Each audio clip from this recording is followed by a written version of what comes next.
नमस्कार, आदाब। मैं हूं अबुल नस्र इकबाल। दोस्तों, सुप्रीम कोर्ट ने आज भारतीय जनता पार्टी के अरमानों पर पानी फेर दिया। भारतीय जनता पार्टी के नेताओं के अरमानों पर पानी फेर दिया।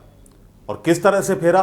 दरअसल अरविंद केजरीवाल को आज अंतरिम जमानत सुप्रीम कोर्ट ने दे दी। तमाम दलीलें दी गई ईडी के वकील की तरफ से कि वो मामले गंभीर हैं, पीएमएलए एक्ट से जुड़े हुए हैं, लेकिन सुप्रीम कोर्ट ने कहा कि 22 दिन से कोई फर्क नहीं पड़ता। 1 जून तक उनको जमानत सुप्रीम कोर्ट ने दे दी। सुप्रीम कोर्ट ने बहुत सारे सवाल पहले भी उठाए थे। ईडी के वकीलों के पास उनके जवाब नहीं थे। जवाब जो दिए जा रहे थे उससे सुप्रीम कोर्ट के जज साहिबान संतुष्ट नहीं थे, क्योंकि सुप्रीम कोर्ट ने पहले भी पूछा था कि आखिर अगर मामला ये 2022 का है तो इतनी देर गिरफ्तारी में क्यों लगी? आखिर अरविंद केजरीवाल तक पहुंचने में ईडी को इतना समय क्यों लग गया? क्यों ऐन पहले चुनाव से ऐन पहले अरविंद केजरीवाल को गिरफ्तार क्यों किया गया? और यही सबसे बड़ी वजह थी जो दलील अरविंद केजरीवाल के वकील अभिषेक मनु सिंघवी की तरफ से रखी गई थी कि चुनावों में उनको हिस्सा नहीं लेने दिया जा रहा है। और इसी मंशा के तहत ईडी ने केंद्र सरकार के इशारे पर अरविंद केजरीवाल को गिरफ्तार कर लिया, दिल्ली के मुख्यमंत्री को गिरफ्तार कर लिया। अब वो क्योंकि पार्टी के कन्वीनर भी हैं, वो न सिर्फ दिल्ली के मुख्यमंत्री हैं बल्कि पार्टी के कन्वीनर भी हैं, लिहाजा उनको चुनाव प्रचार के लिए मोहलत दी जानी चाहिए और चुनाव प्रचार में उनको हिस्सा लेने दिया जाना चाहिए। तो इसी बिना पर सुप्रीम कोर्ट ने उनकी अंतरिम जमानत याचिका को न सिर्फ मंजूर किया बल्कि उनको अंतरिम जमानत भी दे दी। अब 1 जून तक अरविंद केजरीवाल धुआंधार चुनाव प्रचार करेंगे। हालांकि कुछ शर्तें भी हैं, सुप्रीम कोर्ट ने कुछ शर्तें भी लगाई हैं और ये वही शर्तें हैं जो संजय सिंह को जमानत देते वक्त कोर्ट ने लगाई थी। यानी वो शराब नीति पर नहीं बोल पाएंगे, या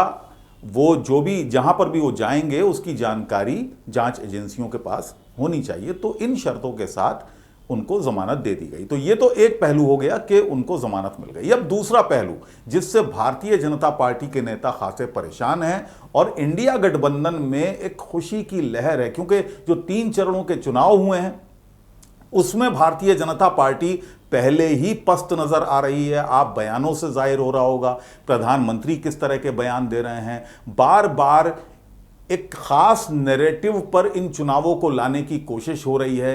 हिंदू मुसलमान के नैरेटिव को सेट करने की कोशिश हो रही है, चाहे वो प्रधानमंत्री हों या फिर नवनीत राणा जैसी महिलाएं नेता।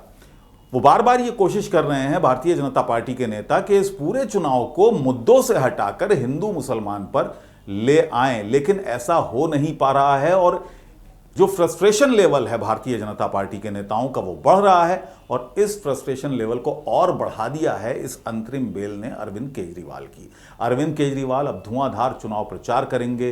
दिल्ली में खास तौर से सबसे बड़ा डर भारतीय जनता पार्टी को है। दिल्ली की 7 सीटें भारतीय जनता पार्टी के पास हैं। इस बार भारतीय जनता पार्टी के जो नेता हैं वो शायद 3 सीटों की उम्मीद कर रहे थे कि 3 सीटें उन्हें दिल्ली में मिल जाएंगी, लेकिन अरविंद केजरीवाल की इस रिहाई के बाद वो 3 सीटें मिलना भी दिल्ली में मुश्किल हो रही हैं।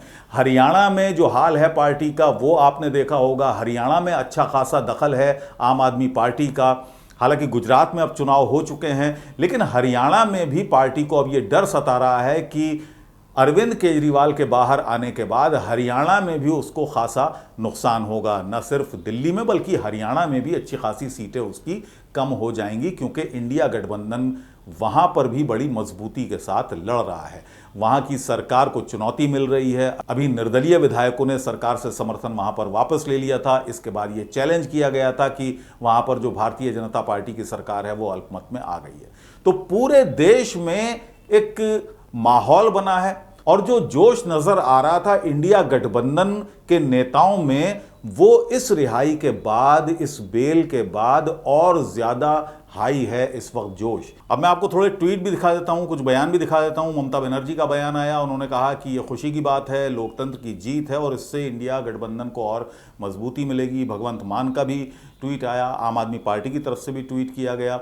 इसके अलावा पवन खेड़ा कांग्रेस के नेता हैं, प्रवक्ता हैं, उनका भी ट्वीट आया। उन्होंने भी इसका स्वागत किया, रिहाई का, बेल का स्वागत किया है। और उन्होंने हेमंत सोरेन का भी जिक्र किया। उन्होंने कहा कि हेमंत सोरेन को भी इसी तर्ज पर जमानत मिलनी चाहिए, क्योंकि हेमंत सोरेन भी जिस तरह से जेल में बंद हैं, चुनाव प्रचार अपना नहीं कर पा रहे हैं, तो इस बिना पर उनको भी जमानत मिलनी चाहिए, अंतरिम जमानत कम से कम मिलनी चाहिए।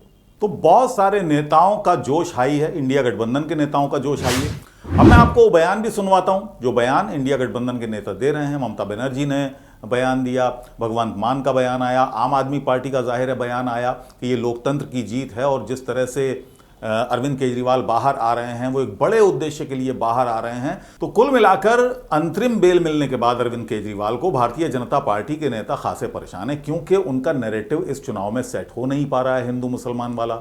और अब जिस तरह से धुआंधार चुनाव प्रचार अरविंद केजरीवाल करेंगे, उसका कोई भी काउंटर, कोई भी जवाब फिलहाल भारतीय जनता पार्टी के पास नजर आ नहीं रहा है। दोस्तों, इस वीडियो में फिलहाल इतना ही। नमस्कार।